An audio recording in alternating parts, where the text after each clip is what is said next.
칠 곳이 없잖아요. 예, 그리고 또 용감하게 이런저런 방법으로 맞서 싸우는 적도 많으실 겁니다. 믿음의 사람은 성경에는 나와 있습니다. 도피처, 피난처는 하나님이시다. 하나님에게로 피난을 오셔야 돼요. 그 피난처, 눈에 보이는 피난처는 교회입니다. 그리스도의 몸된 공동체, 지체, 공예배, 또는 서로 마음을 말씀으로 나눌 수 있는 소그룹. 우리 팬데믹으로 소그룹이 없지만 말씀을, 묵상을 나누고 삶을 나누는 소그룹이, 지체가 정말 중요합니다. 예. 평상시에 근데 대체로 보면은 교회를 잘 다니시다가도 세상적으로 평가할 때 좀 삶이 흔들리는 사건이 발생하면 그런 가십에 오르내리기를 두려워하거나 귀찮아해서 교회에서 잠적하는 경우가 있습니다.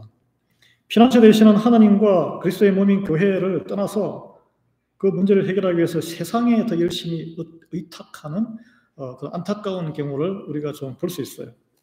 저는 이번 주부터 다음 주는 종교개혁 주일이긴 하지만 그 뛰어넘어서 그 다음 주까지 2번에 걸쳐서 인생의 절체절명의 위기에서 빼도 박도 못하는 그런 위기를 만난 사람이 서로 다른 길을 선택한 성경의 대표적인 두 사람을 예를 들어서 이 믿음의 선택, 구체적으로 어떠한 것인가를 한번 나눠보고자 합니다. 여러분, 오직 의인은 믿음으로 말미암아 살리라.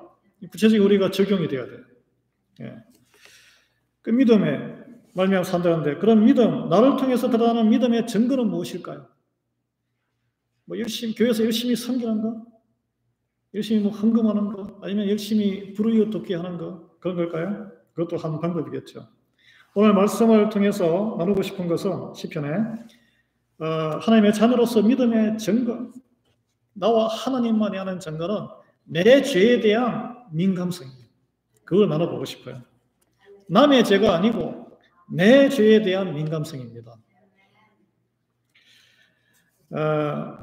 여러분, 예수 그리스도를 구주로 영접하고 믿으면 그 사람 안에는 성령님이 함께 사십니다. 성령님은 하나님의 영이시고 예수 그리스도의 영이시기 때문에 죄와 함께하지 않으세요. 성령님이 탄식하는 이유는 우리 죄가 있기 때문에 탄식하는 것이죠. 그래서 내가 원하는 것은, 우리는 육신을 있기 때문에 육신이 기뻐하는 일에 자동으로 끌립니다. 그게 다 죄예요. 그러면 성령님이 탄식하기 때문에 안에서 싸워요. 갈등이 일어나요. 그래서 성령 충만하면 어떤 현상이 일어나냐 하면 내 마음이 괴로워요. 사도 바울이 그걸 잘 지적했어요. 나는 공고한 자로다. 괴로운 거예요. 하나님이 원하시는 걸 내가 아는데 그걸 따라가자니 내가 원하는 게 달라요. 성령 충만은 한마디로 표현하면 뭡니까? 갈등 충만이에요. 내 안에 갈등이 확 일어나는 게 성령 충만하다는 증거입니다. 여러분, 예수님 믿기 전에 한번 생각해 보겠습니다. 주일이면 뭐예요? 일주일 동안, 한국 옛날에 토요일도 일을 했으니까 열심히 일하고 피곤한데 주일에 늦잠을 푹 자거나 아니면은 평상시 가보고 싶은데 놀러를 가거나 산으로, 들로, 바다로 놀러 가기 바쁩니다. 또는 돈이 좀 부족하면 알바를 하든지 가게를 그날까지 문을 열어서 일을 해요. 그래도 마음에 아무런 부담감이 없어요. 나에게 유익되는 일, 내가 원하는 일을 하기 때문에 마음에 부담이 없습니다. 그런데 예수님을 믿고 교회를 들락날락 문턱만 다녀도 주일날 세상 일을 하고 놀러를 가거나 예배를 어떤 이유든지 간에 예배를 빠지면 마음이 좀 찜찜해져요. 그러시죠? 큰 일을 해서 가도 마음이 찜찜합니다. 그것은 바로 여러분 안에 성령님이 계시기 때문에, 하나님의 자녀이기 때문에 그것이 바로 믿음의 증거입니다. 안 그런 사람 많아요. 네. 여러분, 옛날에 우리가 또 예수님 믿기 전에는 사업체에서, 가게에서 현찰로 내면, 요즘은 카드로 다 하죠. 현찰로 내면 더 좋아요. 왜 좋습니까? 세금 보고 안 해도 되니까. 예? 세금 보고 안 하고 돈이 쌓이니까 더 좋은 거죠. 또는 이런저런 눈속임, 그리고 속으로, 마음으로 미워하는 거, 미워하면서 스트레스를 다 풀어요. 그리고 또 모이면은 끼리끼리 모여서 다른 사람 뒷담화하고 스트레스 확 풀리잖아요. 그리고 담배 피우고 술을 더 잘 마시는 게 한국에서는 무용담이고, 남자들 같은 경우에. 아유, 술도 못 마시냐. 폭탄주를 더 많이 잘 마시는 게 더 잘난 사람이고. 그런데 예수님 믿고 나서는 이것이 정말 허탈한 것이고 잘못된 것이라는 것을 알았어요. 그리고 뭐 어쩔 수 없이 그런 환경에서 앉아 있더라도 입을 다물거나 마음이 불편해요. 성령님이 함께 계시기 때문에 그런 마음이 드는 겁니다. 그게 바로 여러분이 믿음의 사람이고 하나님의 자녀라는 증거예요. 왜냐하면 성령님은 거룩하고 깨끗한 성길의 영이시기 때문에 우리 몸과 마음을 그렇게 이끌고 가시기 때문입니다. 여러분, 하나님의 손에 붙들린 성도의 삶은 이처럼 죄로부터 깨끗하게 성결하고자 하는 성령님의 인도하심을 받습니다. 그리고 그것은 세상 말로는 죄책감, 우리의 용어로는 내적인 갈등이라고 그러죠. 내적인 영적인 전쟁이에요. 사탄의 자녀로 살아갈 때는 도덕적이고 죄책감이 있어요. 성품에 따라서 부모의 유교적인 교육에 따라서 양심에 약간의 죄책감은 있지만 사회윤리적으로 법적으로 문제가 되지 않는다면 또는 문제를 저질러도 덜 통이 나지 않는다면 상관없는 거예요. 아무도 모르는데 뭐. 그래서 뭉개고 지나간 많은 것들이 우리의 과거에는 있습니다. 그래서 이 성령 충만함을 받으면 그게 기억이 싹 가나요. 그 하나하나를 다 회개하고 어떤 이들은 그 내가 피해를 입혔던 사람에게 찾아가서 용서를 구하고, 용서를 못 구했기 때문에 나타난 그 영화가 밀양이라는 그 영화예요. 그리고 또 그 이야기를 혼자만 갖고 있으면 그러니까 같은 지체들과 나누면서 이제 흘려보내버리는 거예요. 그로부터 자유함을 받는 새로운 삶을 살게 됩니다. 여러분, 90년대인가요? 옛날 이야기인데 한국에 일요일 밤이라는 코미디 프로그램이 있는데 이경규라는 개그맨이 나와서 그 새벽에 3시, 2시에 차가 다니는 차도 거의 없죠. 그 횡단보도에 딱 몰래카메라를 설치해서 빨간불인데 차가 스탑을 하느냐 그냥 휙 지나가느냐 그걸 감시하는 거예요. 근데 뭐 차도 거의 없는 시간에 10대 중에 9대 이상은 그냥 휙휙휙 지나가요. 왜냐하면 차도 없고 사람도 아무도 없으니까. 그런데 가물에 콩나듯이 한 대가 딱 서는 거예요. 아마 좀 늦게 이민 오신 분은 그걸 기억하실 거예요. 그러면은 막 쫓아가가지고 그 운전자가 누군지, 당신은 왜 이 밤중에 아무도 없는데 빨간불인데 그냥 지나가도 될 텐데 왜 섰느냐. 그래서 정말 희한한 사람이다, 드문 사람이다, 아니 법을 지켰을 뿐인데. 그래서 냉장고를, 그때 냉장고가 비쌌습니다. 냉장고를 하나 선물로 주는 그런 프로그램을 본 적이 있습니다. 이게 상관할 일인가요? 그냥 지킬 걸 지킨 것입니다. 여러분, 우리도 하나님을 믿으면서 무수한 죄에 노출되는 삶을 살아갑니다. 우리가 몸을 입고 있는 이상 죄에서 자유로울 수가 없어요. 눈으로 세상 것들을 바라보는 한 안목의 정욕에 이끌릴 수밖에 없습니다. 몸에 감각이 남아있는 한, 이 피부는 기분 좋음과 불쾌감을 직접 전달해요. 그래서 몸에 감각이 있는 한 육신의 정욕이 우리를 쾌락으로 끌어당겨요. 그리고 먹방을 보면서 대리만족하시는 분도 여기는 계실지 모르지만 맛있는 것, 혀, 그리고 몸이 편안한 것, 근육이 편안한 것, 그리고 칭찬받고 싶어하는 귀, 온몸의 세포가 나를 왕으로 섬겨주기를 계속 아우성치고 있어요. 그리고 혀가 움직이는 한 이생의 자랑을 하라고 끊임없이 몸이 나를 이끌어가요. 그래서 이게 영적으로 보면 온몸이 마비된 사람이 하나님만 알고 있으면 그 사람이 도리어 축복받은 사람이에요. 죄를 지을 수가 없으니까. 하나님의 영광과 기쁨을 위해 사용해야 할 눈과 귀와 혀와 이 몸을 내 자신의 즐거움과 기쁨을 위해 사용하는데 열심을 다하는 거예요. 이 사회 시스템이 그렇게 딱 만들어져 있습니다. 그걸 성공이라 그래요. 그래서 이런저런 유혹에 무너지고 죄를 짓게 되는데 하나님과 벽을 쌓게 되고 나 자신의 유익과 즐거움을 채우는 일에 하루의 시간과 정력을 다 쏟고 오늘 하루의 시간을 다 보내는 거예요. 여러분 지난 한 주간을 한번 생각해 보십시오. 무엇을 위해서 그렇게 열심히 분주하게 사셨습니까? 무엇으로 시간을 다 채우셨습니까?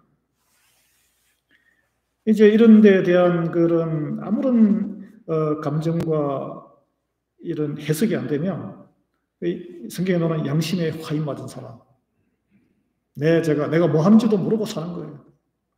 그게 가장 비극적인데, 결국 세상의 것들에 소망을 둠으로써 주님을 향한 소망의 빛이 내 삶에서 시들어버려요. 그래서 성령님이 우리 안에서는 탄식하면서 기도, 아직 남아있기 때문에.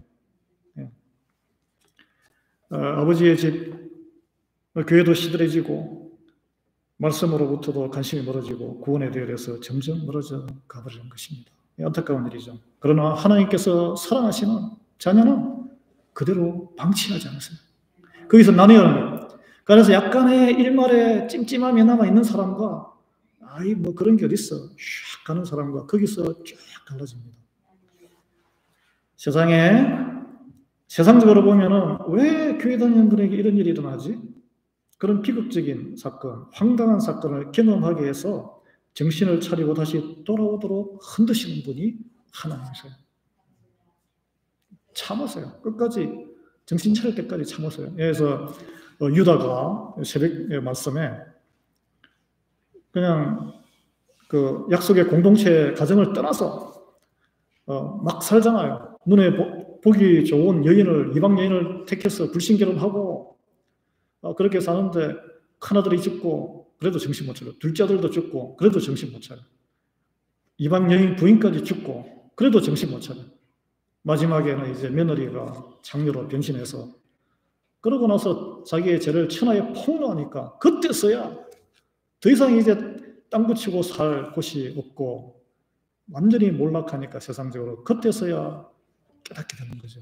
하나님의 사랑이 그를 붙잡고 세상적인 것을 다 몰락시킨 거예요. 육이 무너져야 영이 서는 것이죠.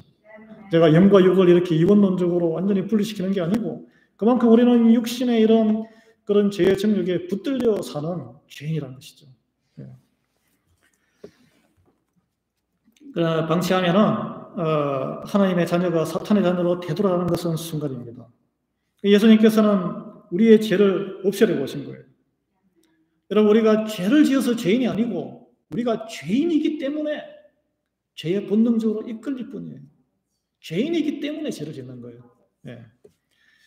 요한일서 3장 8절은 죄를 짓는 자는 마귀에게 속하니 마귀는 처음부터 범죄함이라 하나님의 아들이 나타나신 것은 마귀의 일을 멸하려 하심이라. 여러분 우리가 하나님의 자녀가 되었지만 죄에서 완전히 자유로울 수가 없습니다. 하나님의 큰 은혜를 받고도 끔찍한 죄, 수치스러운 죄를 짓는 일이 허다해요. 여러분 그래서 비난할 필요가 없어요. 모든 걸 성공적으로 하다가 하나 딱 거꾸로 잘못해가지고 확 몰락하는 뉴스에 굉장히 많이 나오지 않습니까? 불쌍히 여기십니다. 별 수 없구나. 나도 저럴 수 있구나. 여러분 성경에도 그런 기록이 절비해요. 다윗이 그래요. 다윗이 가장 믿음이 좋은 사람이잖아요. 가장 크게 쓰임받은 사람이잖아요. 하나님의 장로님 기도했지만 하나님의 큰 은혜를 입고 축복을 받은 사람이에요. 목동 양치기 하다가 왕까지 되고 처음으로 통일왕국을 이룬 사람이니까. 그 수많은 신앙 고백의 시를 시편으로 남겨서 우리가 어려울 때 얼마나 그 시편을 읽으면서 위로를 받습니까? 그런데 그 왕권을 이용해서 유부녀를 간음하고 그것으로 끝난 게 아니라 그 남편 충실한 보아 장수를 살인 교사한 거죠. 보내가지고 죽게 하고 그거 다 와서 무덤까지 가져가려고 은폐하다. 아주 벼락이 짝이 없는 아주 저질이에요. 저질. 여러분 신앙생활 가운데 이처럼 연약한 부분이 있습니다.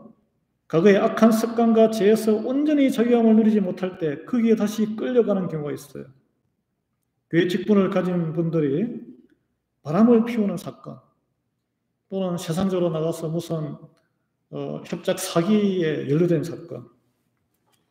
우리 미국 이민사회는 그나마 좀 깨끗한 편인데 대도시에 가면은 한인사회가 복잡해요.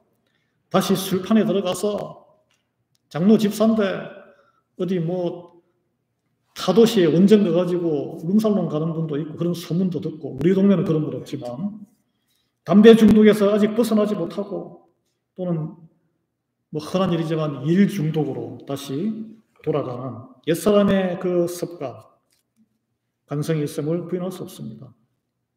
이처럼 우리의 연약한 곳을 재성이 다시 살아나도록 괴롭히는 사탄의 공격은 집요하다는 거예요. 그러면 어떻게 우리가 이 신앙생활 믿음을 완주할 수 있겠습니까? 성도는 세상 사람들과 같은 인생의 문제를 만나고 더 심하게 어려운 문제를 만날 수 있습니다.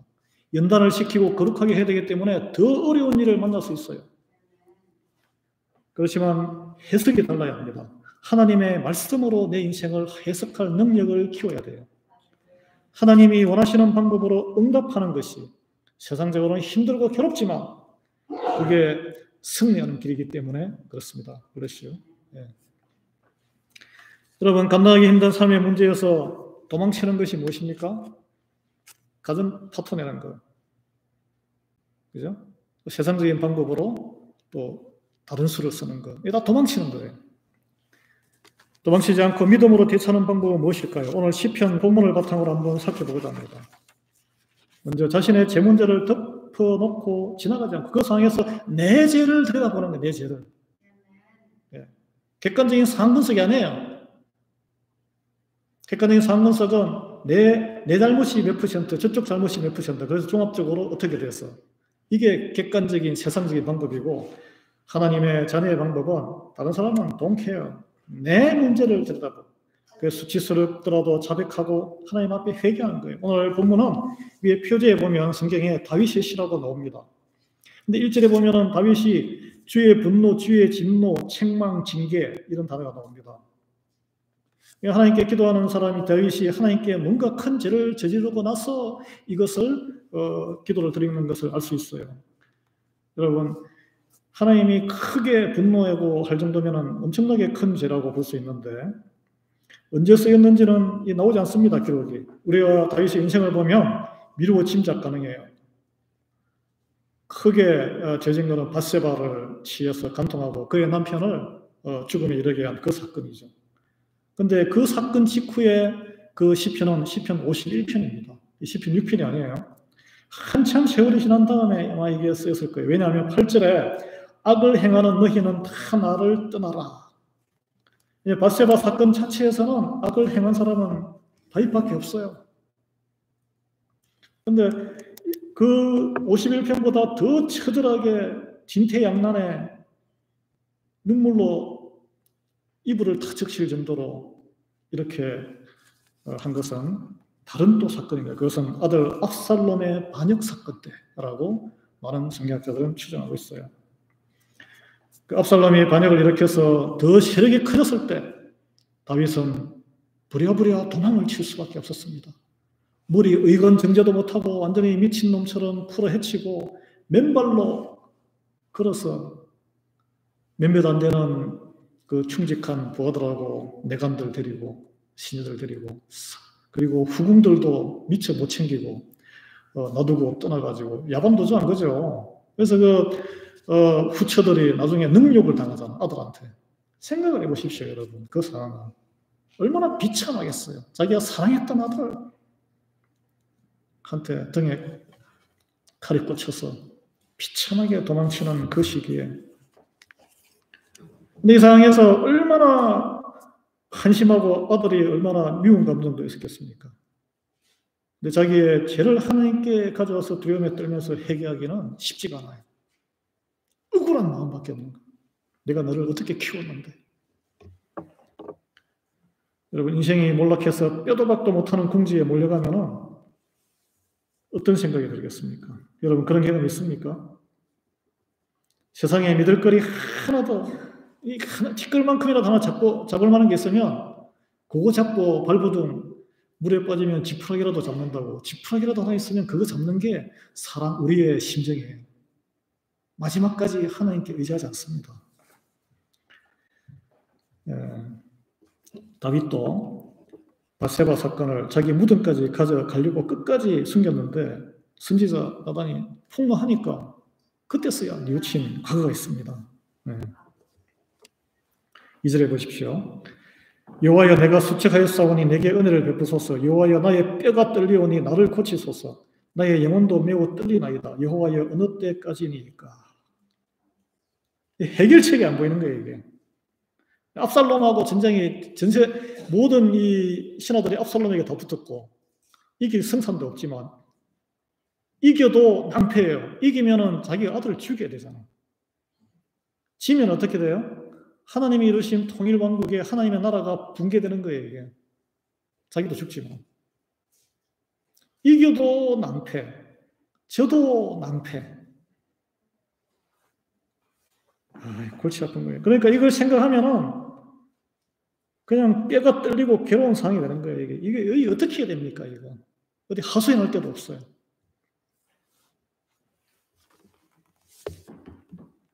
4절 5절에 보면 여호와여 돌아와 나의 영혼을 건지시며 주의 사랑으로 나를 구원하소서. 사망 중에서는 주를 기억하는 일이 없사오니 입이 없사오니 서울에서 주께 감사할 자 누구리이까. 이게 이제 고통 속에 그런 고통 가운데 그냥 서르르 해서 죽어버리면 하나님의 영광을 올려드리고 감사할 입도 없습니다. 여러분 이 말을 다른 말로 하자면은 하나님께 감사함이 사라진 사람, 예수 그리스도로 말미암은 구원의 은혜를 잊어버리고 세상으로 질주하는 이는 사망 가운데 있다는 것입니다. 사망에 있는 사람이 하나님에게 감사를 못 드리고 기도를 하지 않는 거예요. 여러분 아무리 우리가 어려움에 처했어도 십자가 은혜를 기억하고 하나님께 감사하는 마음을 품고 나온다면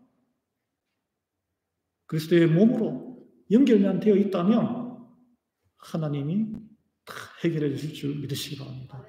오늘 이 다윗이 지금 간구하는 바가 그거예요.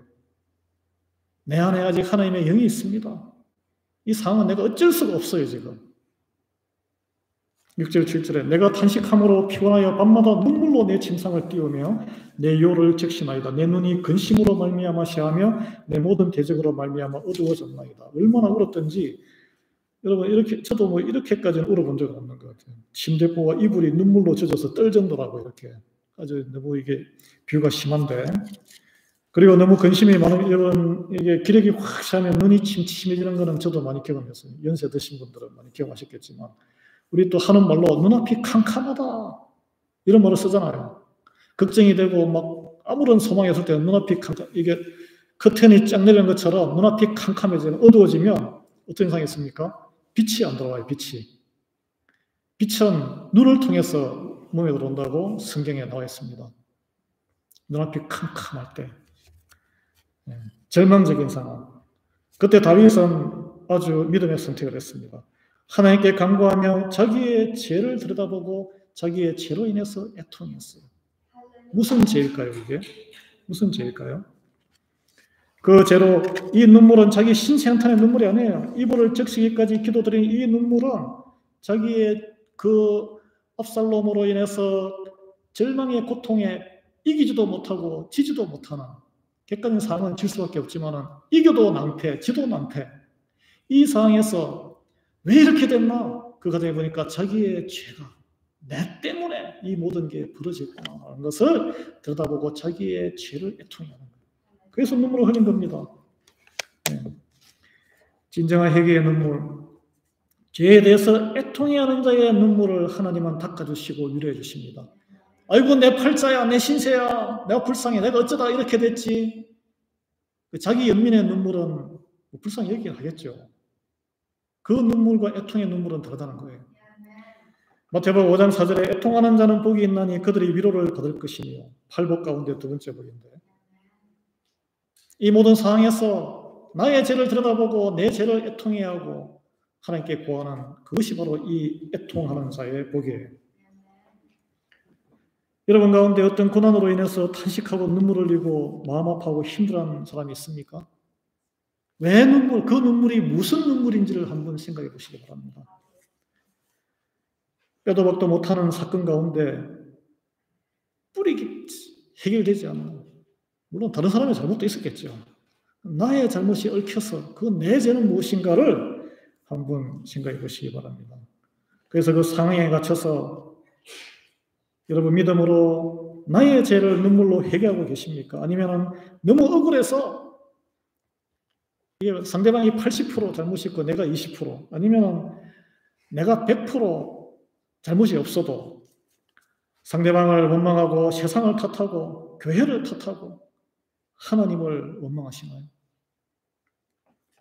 두 번째, 힘든 가운데 있을 때 이렇게 기도할 때 하나님이 침묵하실 수 있습니다. 침묵하시는 것도 응답이에요. 침묵하시는 응답하시는 하나님을 여러분 우리는 알아야 돼요. 상대방의 죄를 탓하지 않고 자기 죄만을 들여다보고 밤마다 침대와 이불이 다질 때까지 애통해하며 회개 눈물을 다 쏟고 기도해도 오늘 다윗에게 하나님의 응답이 있었습니까? 계시가 드러나거나 말씀이 떨어지거나 그러지 않았어요. 절규에 가까운 회개 기도에도 하나님의 응답이 없어도, 그러나 다윗은 하나님이 자기의 기도를 들으시는 분이시다는 것을 확신했습니다. 들으시는 분이시라는 것을. 왜냐하면 자기 죄에 대해서 애통해하는 이 마음이 성령님이 주시는 마음이기 때문에. 8절 9절에 그래서 이런 선포를 해요. 악을 행하는 너희는 다 나를 떠나라. 여호와께서 내 울음소리를 들으셨도다. 여호와께서 내 간구를 들으셨으며 여호와께서 내 기도를 받으시리로다. 아멘. 악을 행하는 너희는 다 나를 떠나라. 예, 다른 사람을 말하는 것 같죠? 이 너희가 내 안에 있는 악을 행하는 또 다른 나일 수도 있는 거예요.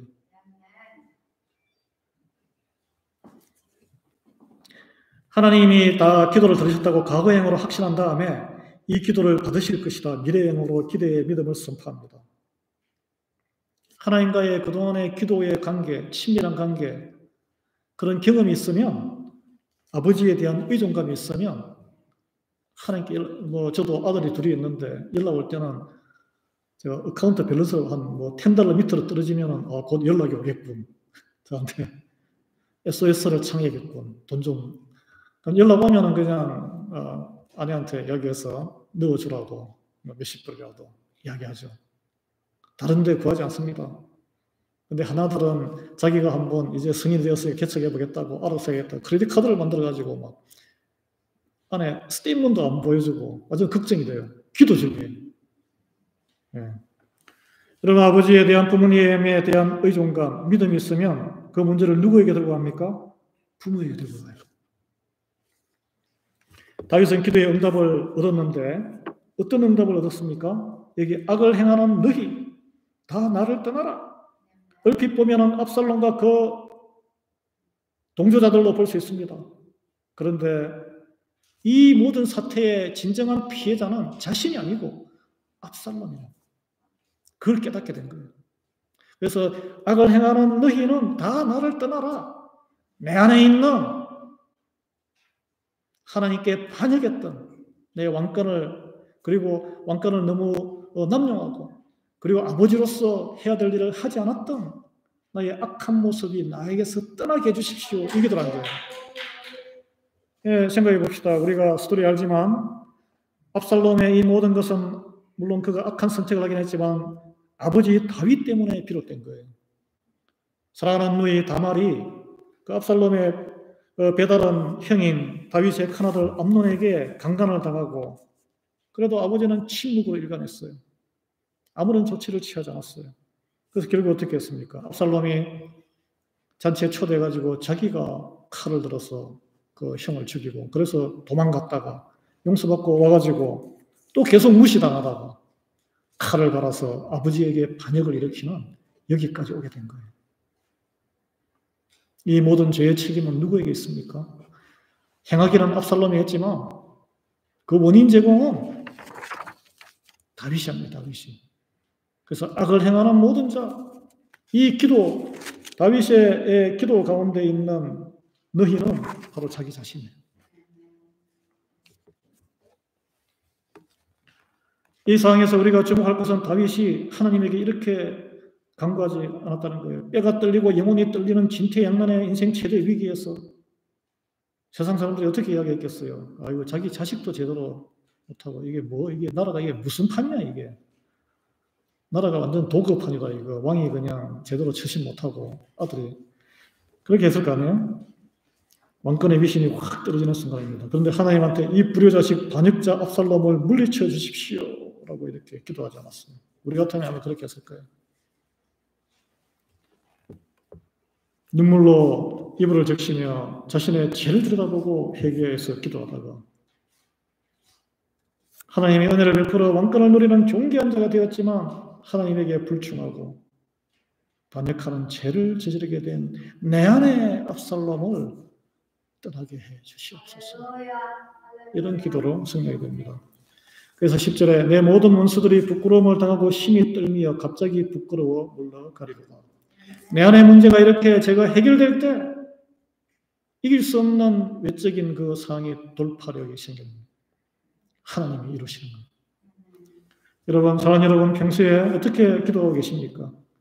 친한 누가 나를 괴롭게 하거나 해코지하면 표면에 드러난 것으로 인해서 그를 손봐달라고 기도할 것이 아닙니다. 나 때문에 저렇게 된 것이니 내 죄를 들여다보게 해달라고, 나 먼저 회개하게 해달라고 기도해야 할 줄 믿습니다. 그래서 환경이 나에게 유리하게 변하는 것이 하나님의 기도 응답이 아니라는 거예요. 내가 변하지 않았는데 환경이 좋게 변하는 것은 도리어 안 좋은 거예요. 그 가운데 내 죄가 깨달아지고 내가 회개함으로 내가 변화되어서 변화된 나로 인해서 관계의 화평이 회복되는 것이 진정한 기도 응답인 줄 믿으시기 바랍니다. 네. 여러분 가운데 이런저런 사정으로 괴롭고 스트레스로 인해서 내가 원하는 대로 들어달라고 하나님께 기도하는 것이 있다면 무엇입니까? 응답을 받으셨나요? 그런 기도 가운데 침묵하시는 하나님으로 인해서 내 기도가 잘못됐나? 내 죄를 알아내고 눈물, 콧물로 회개하게 된 것이 있습니까? 그런 것이 있으면 그게 바로 간증거리예요. 간증거리. 말씀을 마무리하고자 합니다. 관계의 어려움과 환경의 고난으로 인해서 하나님이 나를 책망하고 징계하는 것이 아닌가 생각될 때 여러분 피해서 세상으로 질주하지 마시고 하나님과 교회로 더욱 가까이 나오는 믿음의 결정을 하기를 바랍니다. 예. 그 어려움이 클수록 환경이나 다른 사람을 탓하지 말고 먼저 그 가운데 내 죄를 들여다보고 자복하고 회개해서 하나님의 은혜를 구하십시오. 침묵 가운데 응답하시는 하나님의 선하신 뜻을 분별하고 남 탓을 할 게 아니고 주 앞에 나와서 내 죄를 십자가에 못 박고 내가 십자가를 지는 거예요. 그게 기도 응답입니다. 그게 하나님이 나를 훈련시키고 내 죄가 해결되지 않은 죄가 다시 해결 물에 떠내려 보내고 더 거룩하게 성숙하게. 그게 하나님의 사랑이에요. 내 죄가 십자가 제패에 드러남으로 인해서 모든 막힌 원수된 관계가 화평케 되는 하나님이 놀라운 그 능력을 경험하는 한 주간 보내시기를 예수 그리스도의 이름으로 축원합니다. 예, 기도하겠습니다. 하나님, 우리가 어려운 일을 만날 때 우리 안에는 죄성이 그대로 남아 있어서 남을 탓하고 환경을 탓하고 하나님을 탓할 때까지 내 기도를 왜 들어주지 않느냐고, 내 편한 대로 환경과 조건이 변하지 않느냐고, 그것이 그런 기도를 할 때가 많았음을 오늘 자백합니다. 주님, 그 어려움 주시는 그 하나님께서 저를 사랑하셔서 내 안에 남아있는 그 죄를 다시 한번 보고 드러내서 하나님 십자가에 못 박아 다시 그 단계를 뛰어넘어 한 단계 높은 믿음으로 성장시키고자 하는 하나님의 사랑임을 믿게 해 주시옵소서. 주님 앞에 나아가게 해주시고 오늘 다윗의 이 말씀을 통해서 주여 우리 새로운 또 한 단계 믿음의 성장을 이루는 우리 모든 리하이벨리 한인교회 성도들에게 은혜 베푸시기를 간구하며 예수 그리스도 이름으로 기도합니다. 아멘. 우리 찬송 몇 장인가요?